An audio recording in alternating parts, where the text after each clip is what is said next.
Again, good morning. Next item. Privilege time. Anybody who'd like to avail of the privilege time? Councilor Perez. We acknowledge the presence of Councilor Perez. Anybody? None? Honorable Congressman Del Rosario. Maray na sign yan.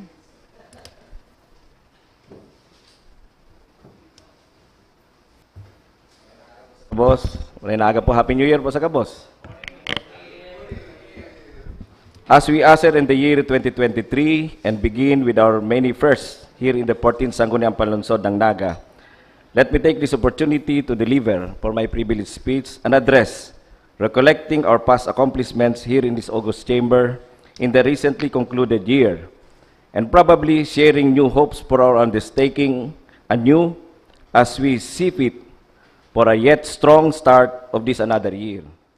First, we wish to laud our fellow colleagues, Councilor Doc Jess Albius for his strong dental program, Councilor Oying Rosales for people's participation in cooperatives campaign, Councilor Omar Benape for his robust anti-drug and peace and order program, Ma'am Gail Abunal Gomez on her mental health program, Councilor Vidal Castillo on better infrastructure facilities, Doc Sani Ranyola on public health and benefits for our barangay health workers, Councilor Joe Perez on the startup ordinance, Councilor Buddy Del Castillo, attorney CPA, on his prudent and efficient campaign on the utilization of the public funds, Councilor Dodit Beltran, sharing with General Omar on the campaign on the proper usage of roads, clearing activities, the Liga President, Councilor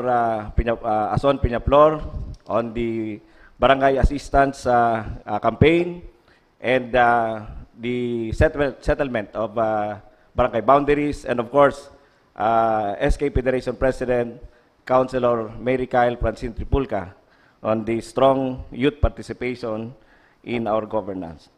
All this resulted from the harmonious relationship that we in the legislative arm have established and cultivated with the executive branch, of course, with our city vice mayor, the Honorable Diasis at the helm.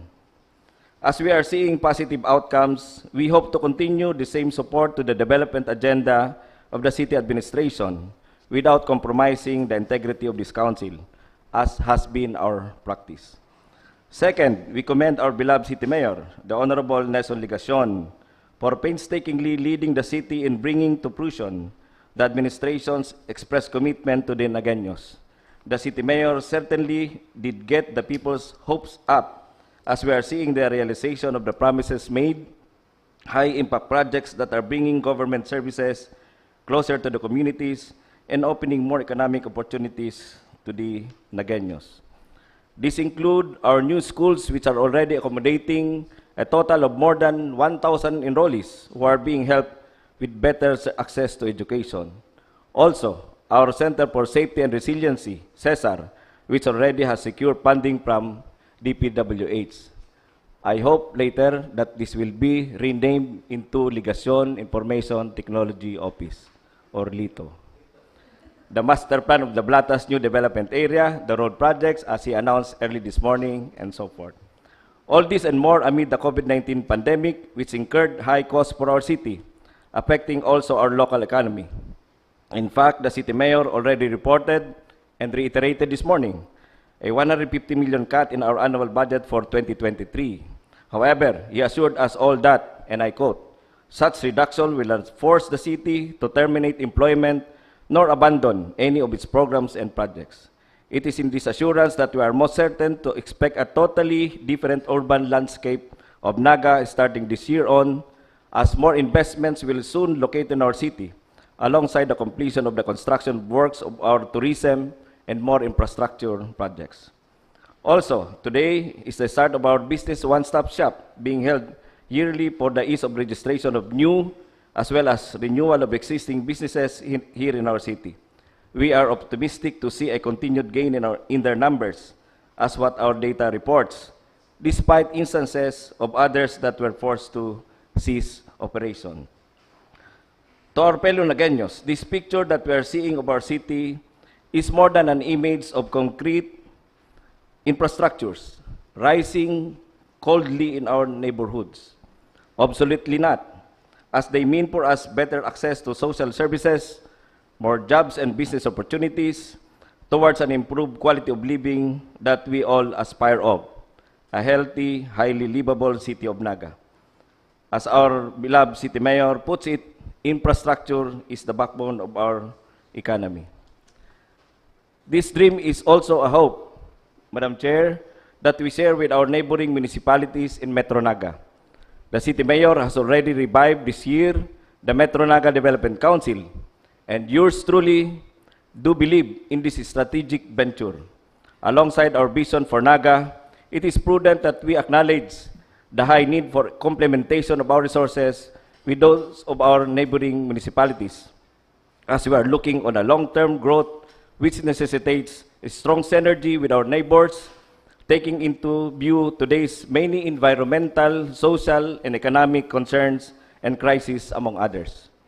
In fact, our daily activities in the city already mirror this kind of interrelation and interdependence on a small scale, having, for example, the vibrancy of our Naga City People's Mall, in which I, for one, have had personal encounter while doing errands thereat. Also, the wide scope of admission of our schools, colleges, and universities, catering to students from all over the province and the Bicol as well, as Naga has become the regional center for commerce and trade, as well as for education. These current realities and more, Madam Chair, should be largely considered in the crafting of our policies, legislations that will serve toward the benefit of the greater Metro Naga, as what the Big Brother concept of MNDC is set to champion when it was first launched in 1993 during the time of Mayor Jesse Robredo. From inward-looking programs, it is high time that we start to factor in the implications with our neighbors and vice versa. This is very much true with our urban development and land use plan. Just to mention some, if we are looking into mitigating the ills that accompany rapid urbanization. After all, everyone is getting the impact of either the progress or regress of each one. A collaborative undertaking as such will always be a better way forward. In all this, Madam Chair, be rest assured that yours truly, having been elected as the President of the Philippine Councilors League Naga City Chapter, as well as the Secretary General of the PCL for Bicol Region, together with Honorable Salvador Badi del Castillo, as member of the Board of Directors, will be doing our fair share and even more in advancing forth this bigger picture of stakeholdership that traverses our borders, as we always believe that the whole is always greater than the sum of its parts.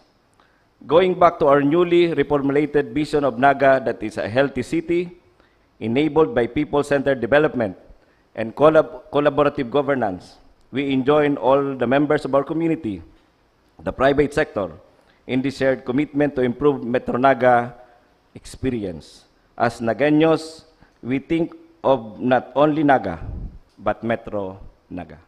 Maray na aga po sa Gabos. Thank you, Honorable Del Rosario. Anybody else would like to avail of the privileged time? None. Next item. Reading and approval of the business. Honorable Del Castillo. I move to dispense with the reading of the order of business and move for the inclusion of the following items. Under special business order, Madam Chair, the letter coming from the City Mayor requesting for the adjustment in our approved annual budget, particularly with regard to the estimated income for the year 2023, as reflected in the letter of the Mayor. Still under special business order, Madam Chair, the proposed resolution sponsored by the Honorable G.C. Albios, congratulating John Andre Bricio of the Philippine Science High School, Kala ko na sa other Bicol matters. Region Campus. There are resolutions na baga sa other matters.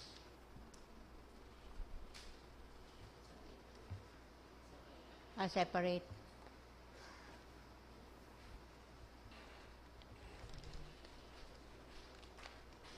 Under new business, Madam Chair, the resolution coming from the Naga City Health Board requesting for the requesting Sangguniang Panlungsod to pass an ordinance categorizing the present classification and categorization of our healthcare workers in our health service facilities under the City Government of Naga from A2 healthcare category to A1 healthcare category, effective next year.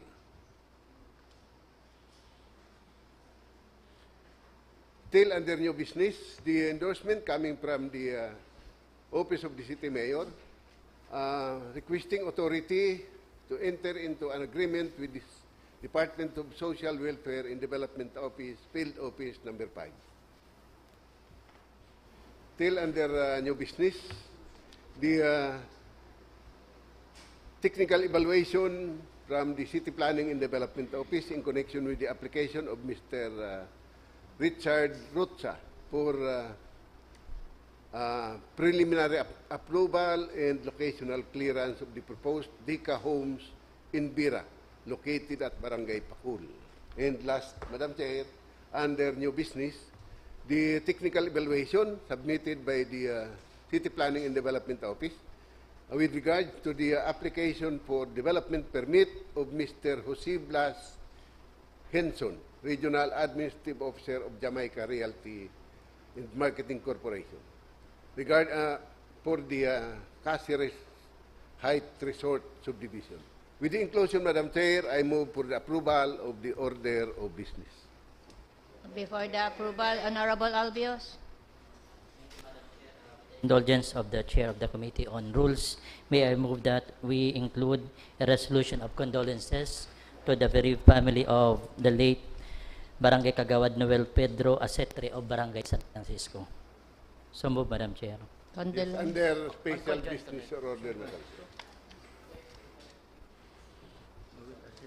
So any second to the motion for the approval of the agenda with the following inclusions? Any second? Okay, approved. Thank you, Madam Agenda Chair. is now approved with inclusions.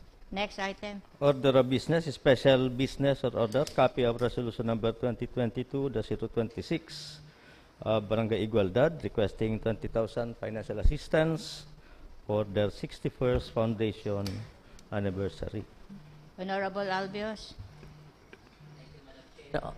May I move on joint and collective motion for the approval of the request of the LGU Barangay Igualdad in the amount of 20,000 pesos for their 61st foundation anniversary.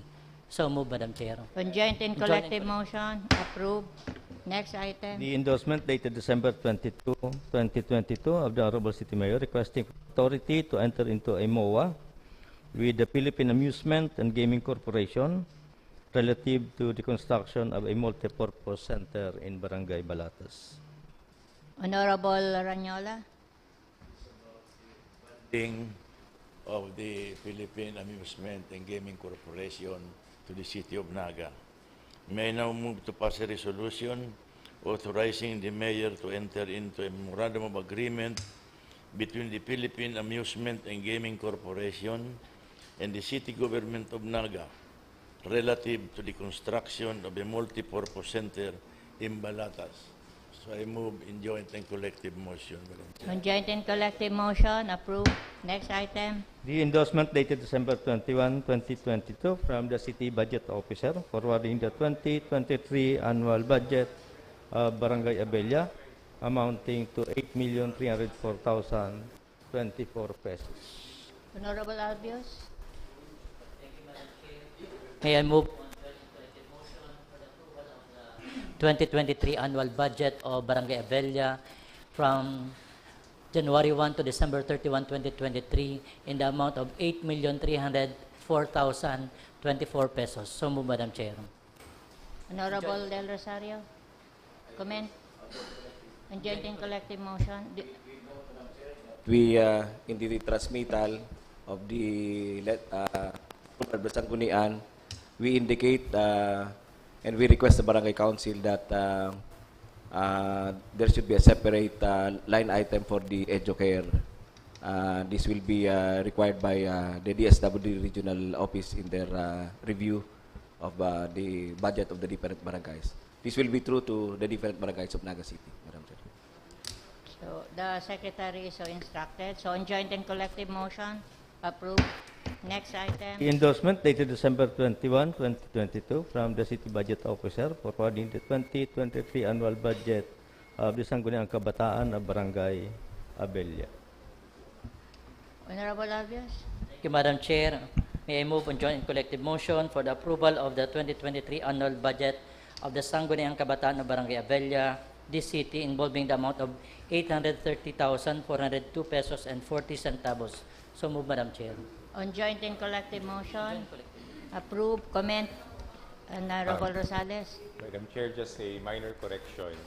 Hindi po sa resolution kang SK Abella on the approval of their SK budget.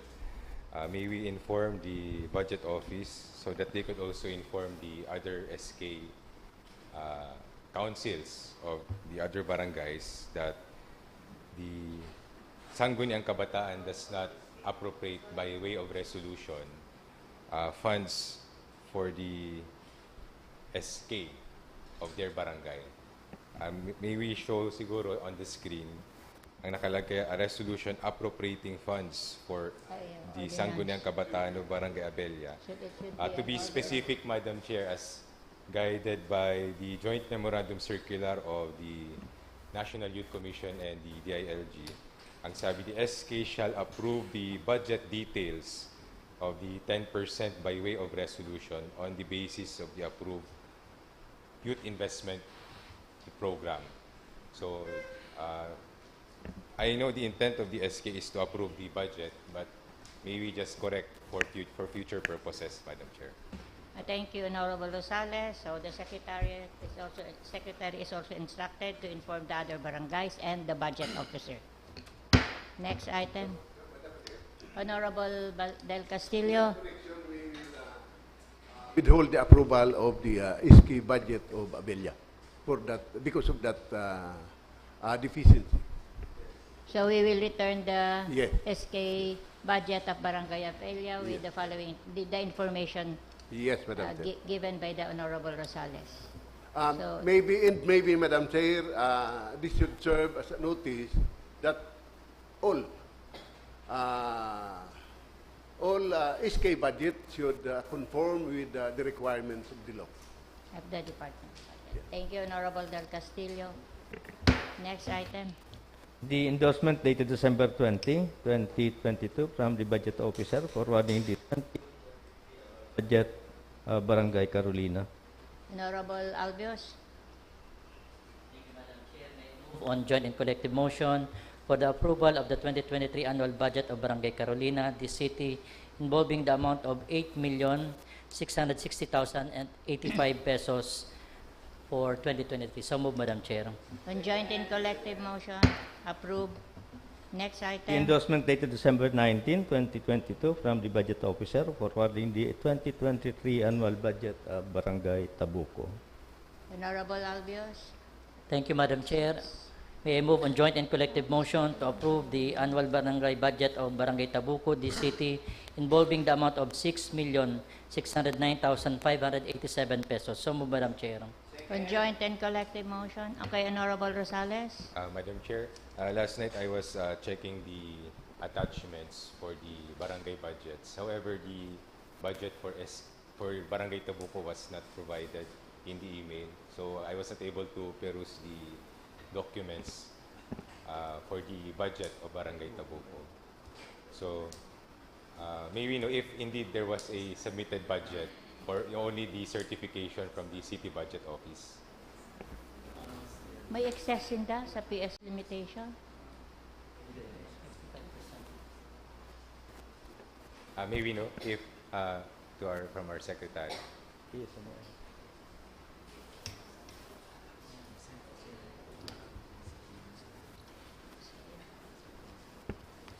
Your Honor, sorry po, di nagkasya sa scanner si document.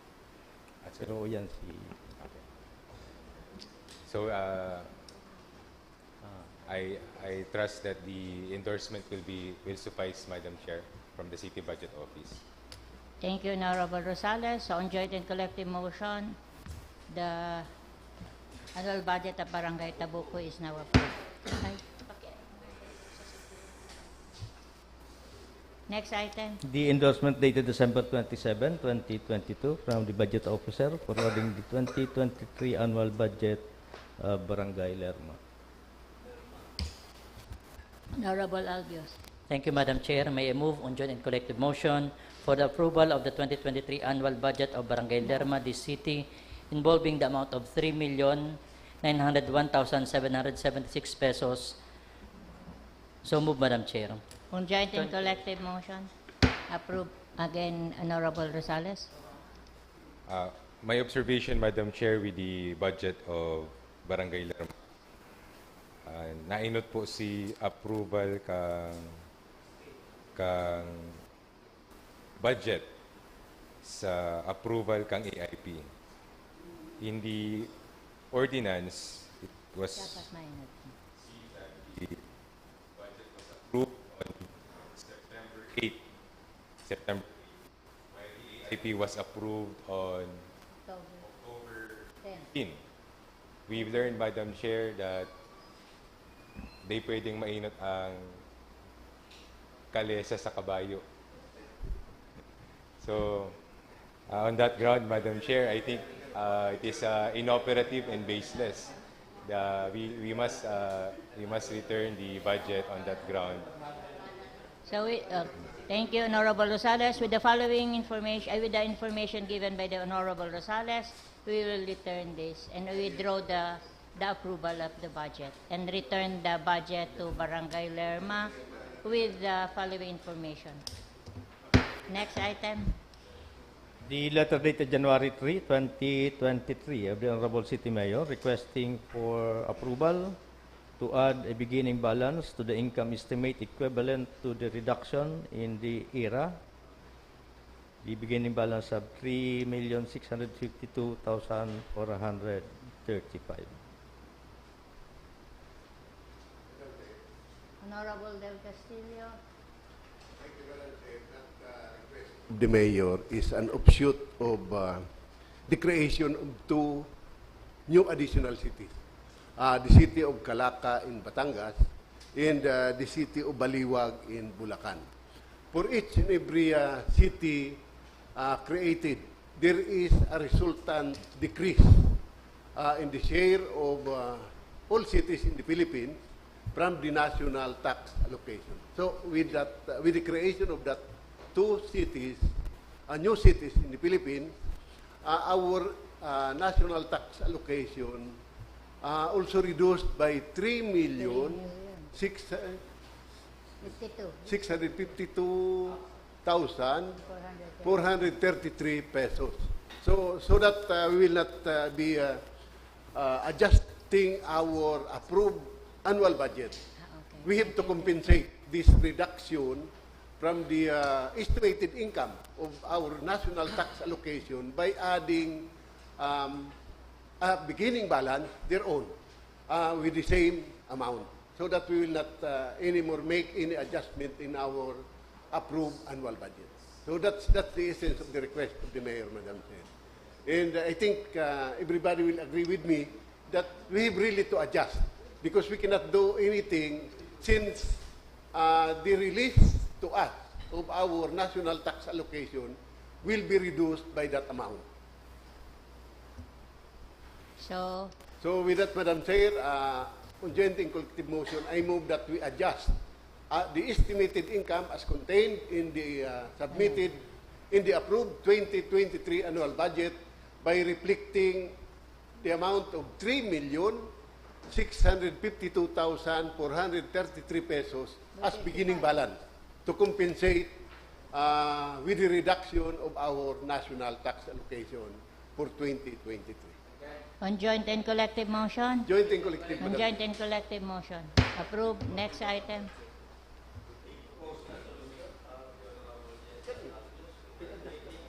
King John Andre Brescio of the Philippine Science High School, Bicol Region Campus. Honorable Alves. John Andre Brescio of the Philippine Science High School, Bicol Region Campus, was one of the students who participated in the Banda Science Global Finals held last December 3 to 6 in Singapore. And is He was one of resident of Concepcion Grande. Yes, he was one of the recipients of our financial assistance for the competition, and he won 2 awards, one a silver award in the team category and bronze award in the individual category. So I move on joint and collective motion for the passage of a resolution congratulating and commending John Andre Brescio of the Philippine Science High School for his award, for the bronze award in the STEAM Ahead 2022 individual category and a silver award in the team category last December 3 to 6 in Singapore. So in joint and collective motion, approved. Next, Honorable Del Castillo. Medyo nalingawan, Madam Chair. What we have discussed last December 30, that should be included in our calendar of business. The status report of our resolution requesting the Office of the President to declare Naga as a highly urbanized city. I forgot to include that item under unfinished business. So with the indulgence of the body, Madam Chair, I move that we include that matter, the report from the City Planning and Development Office, as we are informed that that they are the one tasked to prepare all the documents with regard to that particular item under unfinished business, Madam Chair. Under And unfinished. with that, we should seek the presence of the City Planning and Development Coordinator to appraise us of the development with regard to that request of the city. Thank you, Madam Chair. Thank you, Honorable Del Castillo. Honorable Del Rosario. If there will be no feedback, Madam Chair, from the CPDO, when we ask them to present to us, we reiterate our resolution, siguro. Another resolution to that effect that we are asking the Office of the President after we complied all the requirements set forth by existing laws and regulations. Okay, thank you, Honorable Del Rosario. So we request the CPDO. So we request the CPDO to report to us today. Yes, Madam Chair. So the Secretary is instructed to invite the head of the CPDO. Next item. Mayor Barangay Kagawad Noel Asetre of San Francisco. On joint and collective motion, approve. Anong barangay?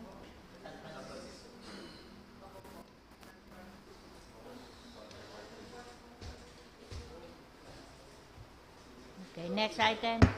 Unfinished business, the letter dated December 28, 2022 from the Honorable City Mayor requesting for ratification of the addendum to the deed of donation dated July 13, 2022, executed by Mrs. Wenny Uliban Villegas in favor of the city government.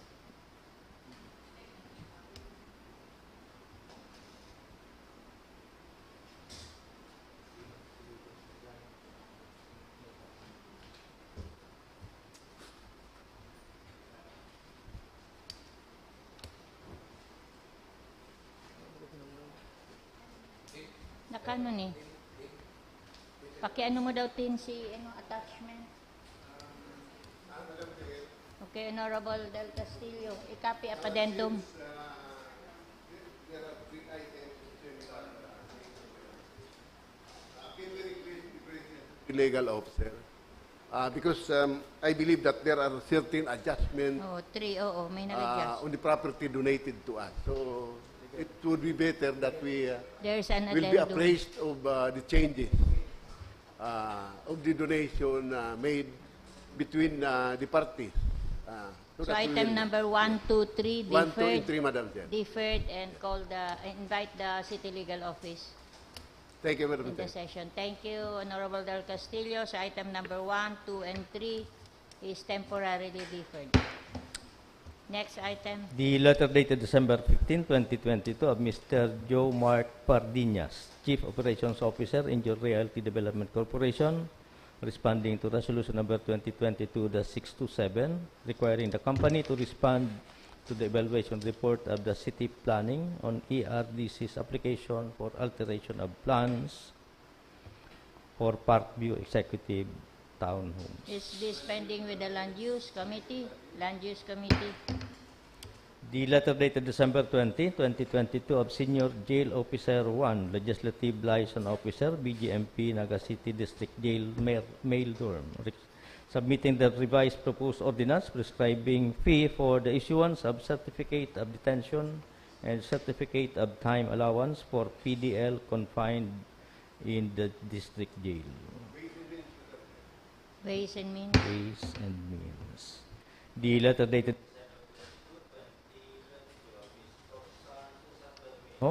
submitting the vicinity map of the right of way. She is donating in Zone 1, Barangay Panikwason. Land Use Committee. Land- Return back to Land Use. Next item. We will wait for the City Right Planning for and the Development Officer. CPD or representative, but can Ay.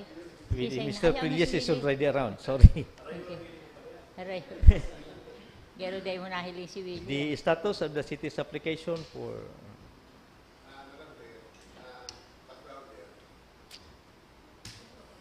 Honorable Del Castillo. Sometime last year, I think, if I'm not mistaken, October, we repassed the resolution we passed in during the 13th Sangguniang Panlungsod that we are requesting the Office of the President to declare the city of Naga as one of the highly urbanized cities in the country, considering that we already met the legal requirement as provided for under the local government code. There are two legal requirements, Madam Chair. First, that the city requesting to be classified as highly urbanized should have at least a population of at least 200,000 inhabitants based on the latest population survey of the now Philippine Statistics Authority. And we have already met that qualification, considering that the 2020 population census states that Naga City has a population of 209,000 plus inhabitants. Second legal requirement, Madam Chair, is that the city should have at least an income equivalent to 50 million pesos based on the 1991 prices. And with that, Madam Chair, the Bureau of Local Government Finance has already certified that our income based on the 1991 prices is 210 million pesos, which is way above the 50 million pesos required by law. So that's the two legal requirement. And the other requirement is the plebiscite, which will be held upon declaration of a city as highly urbanized. So we want to know what's the status of our resolution. Is it already forwarded to the Office of the President? Because we must remember, Madam Chair, that during the 13th Sangguniang Panlungsod, we have already submitted the same resolution to the Office of the President, but we are advised by the Office of the President that, and it was returned to us with the advice that we should submit the same to the next administration. So with that, we passed another resolution to that effect. So we want to know, Madam Chair, what's the status now of our resolution requesting the Office of the President to declare the city of Naga as a highly urbanized city. Thank you, Madam. Okay, so we invite Mr. Prillas. Rules are suspended. Mr. Prillas, latest info. Good morning, Your Honors. In regard to that, Your Honors, probably the best person to apprise the Sangguniang as to the steps taken would be the city administrator. But from my side, I discussed this with the mayor, and I was given the instruction to list down or to prepare the pros and cons of this, because the mayor is already looking forward to the plebiscite. We should be ready for the positions to be debated or to be presented in the plebiscite. And the explicit instruction to me by the Honorable Mayor is to look at the pros and cons of this bid for a highly urbanized city status. So that was the only thing that was the only instruction that was given to me. But as to the steps taken by the administration in regard to this resolution, probably the mayor's office, represented by the city administrator, would be in a better position to respond to that query.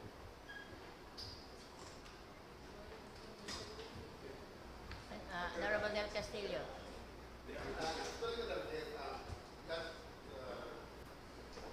Friday.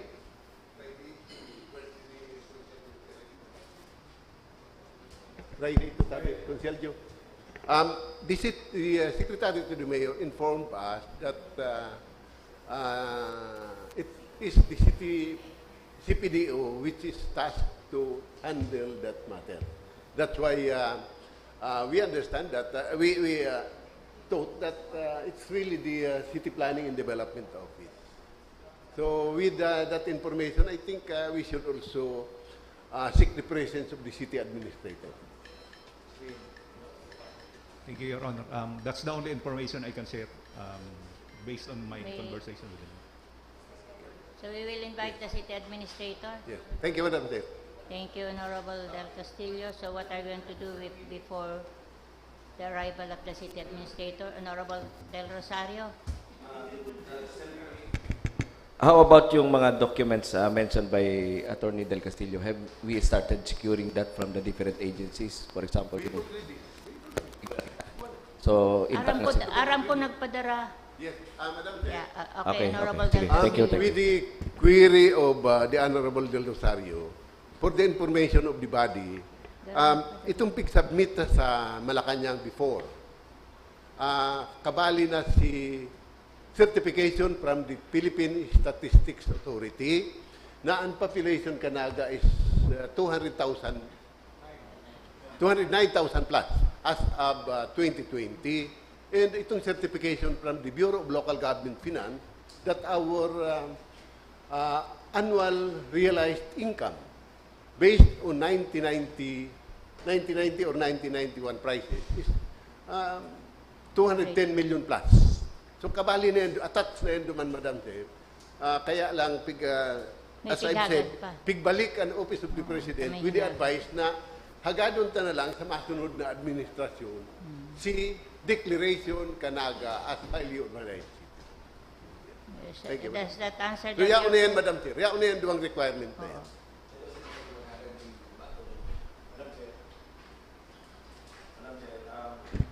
Based naman kaysa nabasa kong mga correspondences, very keen sinda on yung availability of latest documents. So, ang question ko is, yung bang our latest documents na nakakaputanta? For example, we'll be reiterating that this year, 2023, so dapat ang latest document should be dated 2023 or 2023. Definitely, ang very keen ka ng mga national government agencies, mga latest documents. Baka, by this reason, baka ibalik na naman sa to. Dahil daw. Ano lang ako, piga-advance ko lang yung kwento yan. Okay, thank you, Honorable De Rosario. Honorable Rosales.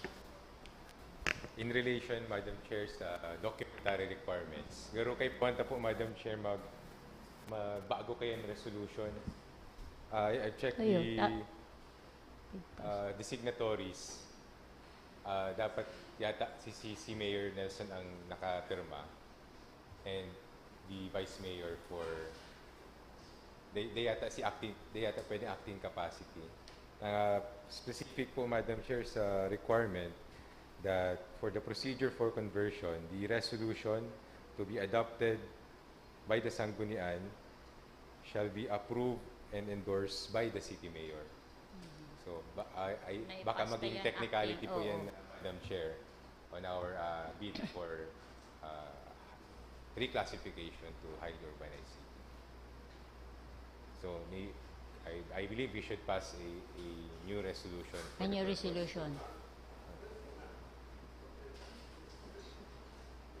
So, Honorable Perez. Hello. On the matter of the pros and cons being requested by the mayor, may I ask the city planning officer if such requests been forwarded to the mayor, and has the mayor said anything about such recommendations? Unfortunately, Your Honor, I haven't finalized the initial submission to the city mayor as to the pros and cons, but I should be able to complete that within the next 10 days. In which case, posible pong ngayon pa kitang nasubmit sa Office of the President.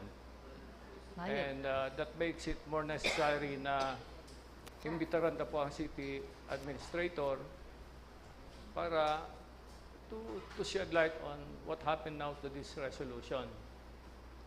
And maaraman naman pati kung mahiling ta si final na form, kung si Sena nakapirma, and eventually para mahiling ta if those are in proper form and substance, that we wish such resolution be submitted to the Office of the President.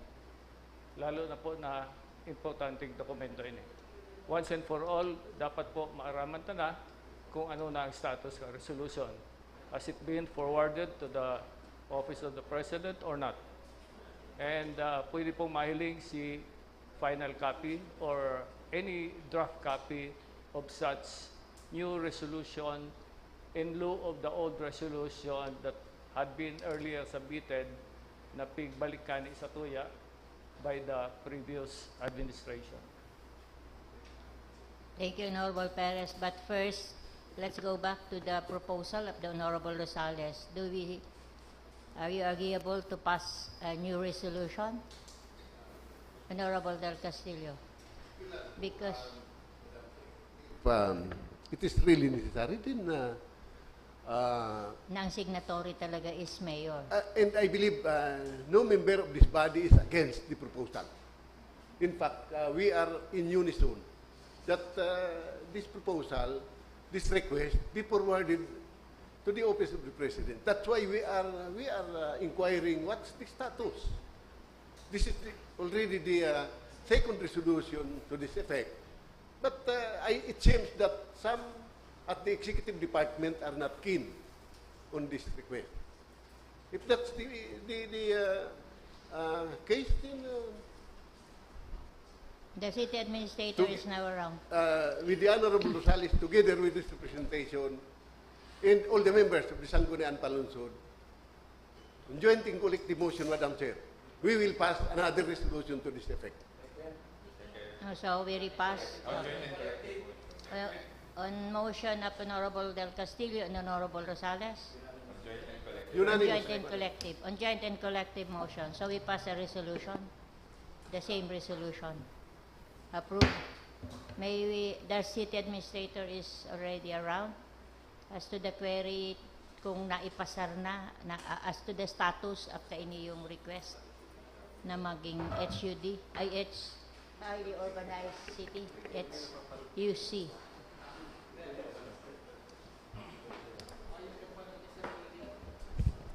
Good morning, Madam Chair. Marinaga po sa Gabos.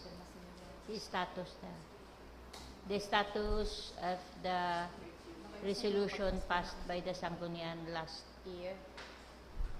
with regards to the application to the Office of the President na i-declare na highly urbanized city ang Madam Chair, as far as we know, the Sangguniang Panlungsod already passed the resolution. yes, but However, on the status, we don't have any information about the status on the of the approved resolution. because as fair information of the Honorable Rosales, dapat city mayor talaga, bakong acting. Because when that was passed, I was the acting city mayor. Okay, Honorable Rosales?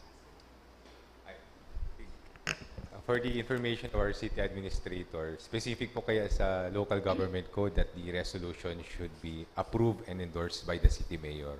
So I advise, Madam Chair, the repassage of the said resolution just to correct just for the resolution to conform with the requirement.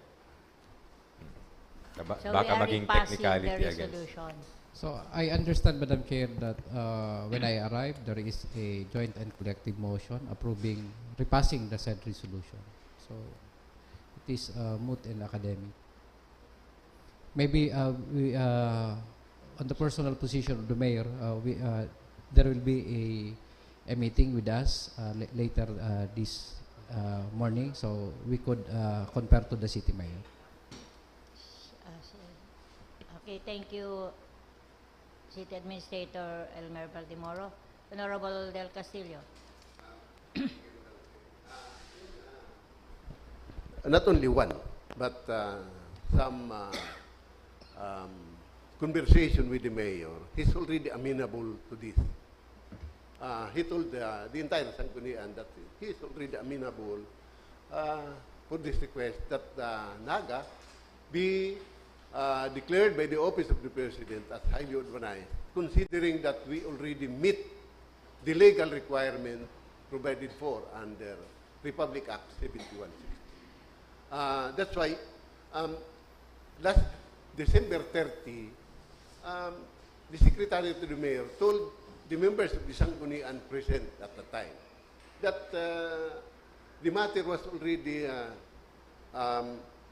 delegated to the City Planning and Development Office so that that office will submit all the necessary requirements to the Office of the President in connection with this request. But sad to say, in today's regular session, nothing was done to submit this request to the Office of the President. That's why I will admit I'm already irritated on this matter. Yes. Yes, I will admit, Madam Chair. Garo kaya namamati ko, garo pigdi-dribble. Anyway, we're going to have a meeting with the mayor after lunch. Yes, but I just want to voice out what I feel. We already meet the legal requirement. Mayo na, manang dapat gibuhon. Kundi isumiter si satuyang resolution sa Office of the President. Kung may magkontra, di sabihan ng Sangguniang na dahil kang magpasar ka rin. It's the bitter course of action. Now that the Sangguniang has already passed for 2 times, dapat respetaran si aksyon kan Sangguniang. But I think it's the CPDO who should be in charge of the submission. Anyway, Madam Chair, si mga objection pick sabi na sa Sangguniang. Pero si Sangguniang nag-decide uli na ipasar ini. Because we know na this will benefit the city. Bako lang si mga empleyado, kundi si enterong siyudad Naga. Because pag-abot sa negosyo, it will attract investor na maglaog sa Naga because of the status. Second, pag pigpara-dribble ta pa ni, ang ligas pinainot na-declare as highly urbanized. Anong magabat sa buot na i-forward ini sa Office of the President? Since we have repassed Personal or official? Okay. Thank you, So, Madam Chair. Thank you, Honorable Del Castillo, for your pouring out your what you feel about this matter. But we're going to have a meeting with the mayor, so once and for all, we will settle the matter, and also ask the CPDO to really help in the submission to the. Okay, Honorable Abunal. Yes, Ay, Madam Gomez. Chair. Gomez. Madam Chair, we have witnessed this morning that it seems that we really do not have a designated office to ensure that our application gets approved. So I propose, Madam Chair, that we put into writing, let us designate a particular office to ensure that all documents have been submitted, do the monitor or follow-ups, even before we have the dialogue with the mayor. Okay, thank you, Honorable Gomez. But I've heard before that the CPDO was the one in charge for submission. Honorable Del Rosario. Yeah, yun man yan, Madam Chair, ang point ko. Have we designated yung CPDO? Kasi kung bako man sinda, barking at the ano tayo. For the record, Sir Hill, may proceedings ba tayo sa Sangguniang na we designated a certain office? I remember we invited the CPTO to present to us. Yes, diba, yes, Madam. to present although, to us. But medyo I ano ko don't duman sa remember, presentation, yes.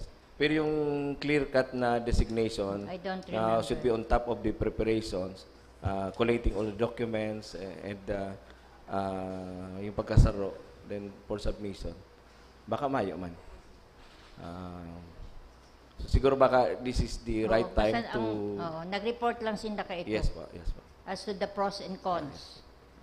There should be man on top of the ano. Okay, so is there a designation during that session? Mayo. If there is We none, will review the proceedings, Your Honors, if that information is necessary. So, for the meantime, Madam Chair, we defer consideration of this item. so this matter is deferred. Okay. Next item. The city legal officer is already around, Your Honors. We have Thank you, Mr. deferred Priles.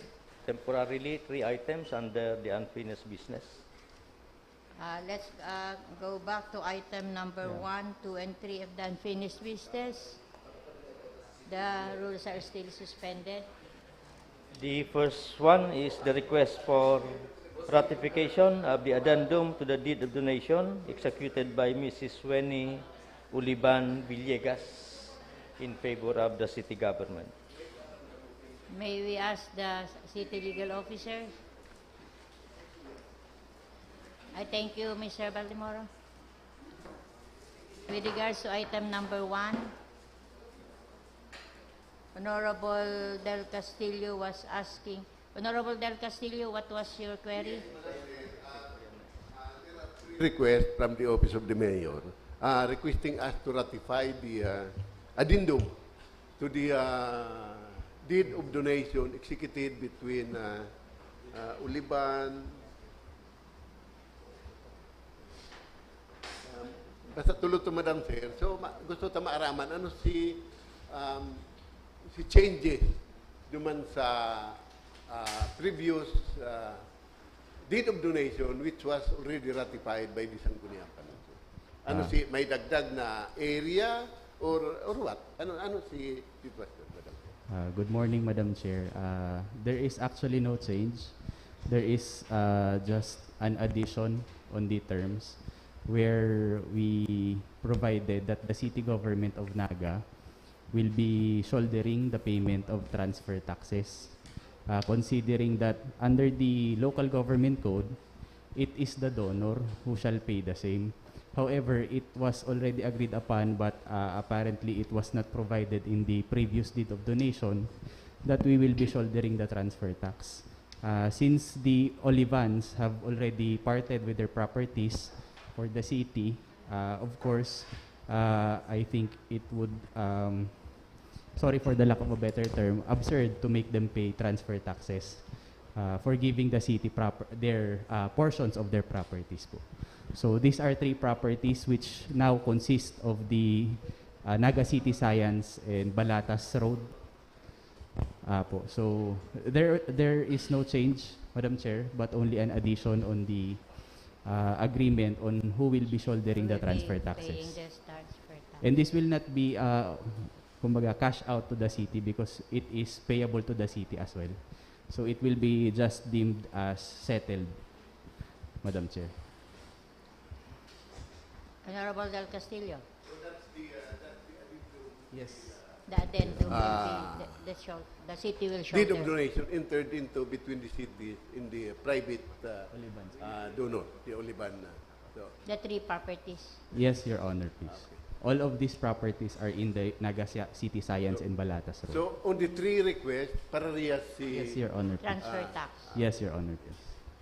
So with that, Madam Chair, joint and collective motion, I move that we pass three resolutions ratifying the addendum to the deed of donation entered into between the Olivan and the City Government of Naga. On joint and collective motion? Joint and collective. On joint and collective motion, three resolutions approving the ratification of the MOA with the Olivans. Thank you, Your Honor. Attorney. Thank you, Madam Chair. Can you show rules are resumed? Next item. New business, letter dated December 14, 2022 of Mr. Henry Ilagan, President de Capatoda, endorsing one application for Committee on private Transport. franchise. The letter dated December 19 of Ms. Ruby Jane Sia Isla, Operations and Business Development, Ruby Shelter Builders and Realty Development Corporation, applying for extension of the provisional terminal permit. Public utilities.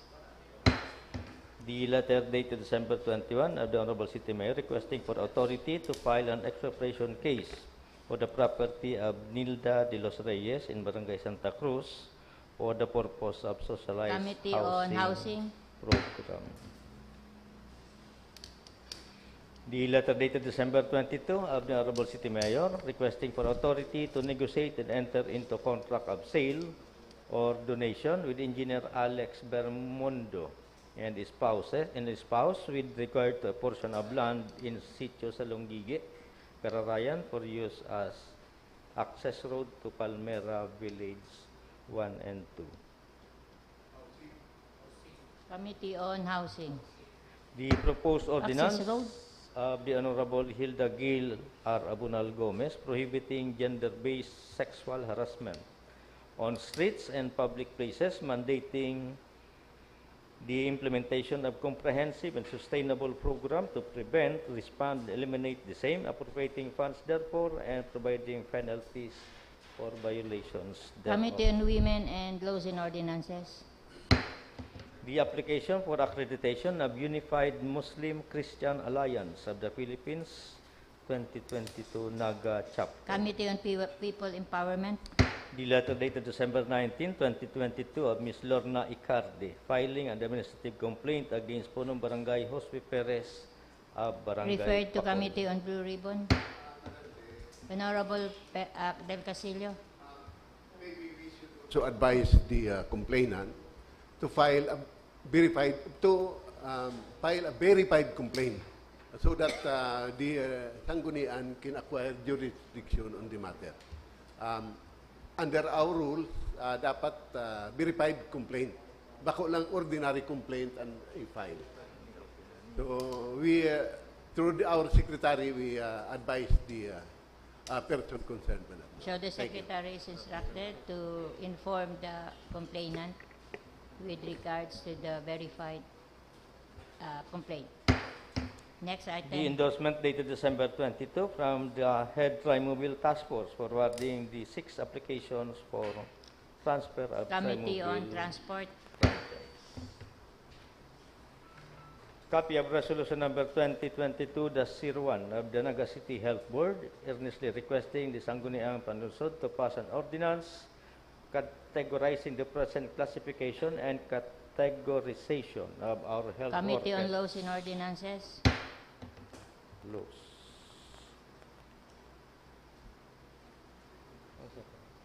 The endorsement dated December 28, 2022 from the Honorable City Mayor endorsing the Memorandum of Agreement between the City and the Department of Social Welfare and Development, requesting for authority relative to the replication of the social technology programs. Authority of man lang, the can we move it to SBO so we can grant the authority to the mayor, transfer this to SBO? So we can take action on this already, Honorable Del Rosario?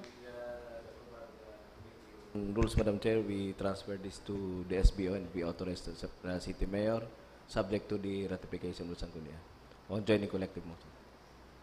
First transfer, okay, okay with under SBO. So on joint and collective motion, we grant authority to the city mayor. Next item. The technical evaluation report of the city planning on the application of Mr.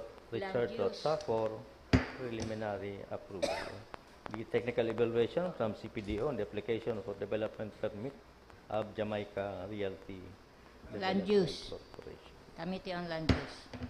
Other matters for proposed resolutions of the Honorable Jesse R. Albius, all congratulating and commending Albert Jose D. Amaro II, grade 10 student of Naga Parochial School and a resident of San Felipe, each for winning medals in the recently concluded Batang Pinoy National Championship. Honorable Albios. The recently concluded Batang Pinoy National Championship held last December 17 to 21, 2022 in Vigan, Ilocos Sur, Albert Jose TJ Amaro II of the Naga Parochial School and Barangay San Felipe won 4 medals, 3 gold medals in 50 meters butterfly with a record holder of 27.20 seconds, another gold medal for 50 meters freestyle, and a gold medal in 100-meter freestyle, and a bronze medal in 100-meter butterfly. So I move on joint and collective motion for a passage of a resolution congratulating and commending Albert Jose Amaro II of Naga Parochial School and Barangay San Felipe. On So joint moved. and collective motion, approved. Next item. Honorable Del Rosario. Mr. Pipin Aguilar submitted to my office a summary of those who receive medals sa It's item number 2. Ay, yeah, Item number 2 na ano na. So we award congratulatory resolution to the winners yeah, based naman sa based guidelines. on the list submitted by Mr. Aguilar. So, on joining collective On motion. joint and collective motion. Item number 2. So individual resolution na lang. siguro. Individual resolutions. So for record purposes, Mark Dominic M. Collantes from NCF, Vince Kian Agagad from Ateneo de Naga University, John C. Ablay from Ateneo de Naga, Carl Eman R. Andes, Haya pakibaba man, Aya Raquel. Raquel Agustin, Agustin. Maria. and also yung mga coaches, Madam Chair. Siguro. Sa table tennis, si Mary Franz Kyle Tripulca. Kyle Anika P. D. Jaime. Bronze pala siya. Pati yung mga coach, Madam Chair. Yung mga swimming, yung big mention ni Councilor Albius. Okay. So, base naman sa guidelines na lang, Madam Chair. Yeah. Thank you, Madam Chair. So, joint and collective motion, congratulatory resolution to the winners of the Batang Pinoy. Next item. The status report of various infra projects for the month of December 2022 implemented by the DPWH. Noted. Nakabali siya sa Women's Center. Diyan may pahagad nila ako pang list. So, next item. Nominal voting. Honorable, no? Ito. All resolutions in ordinances to hinahanap? nominal voting and move for the approval of the same. Ay, di ba deferred ta itong resolution, itong... A break now. So, si Mayor Maat, ning... So I move for a break, Madam Chair, Okay, break. before the formal motion for adjournment.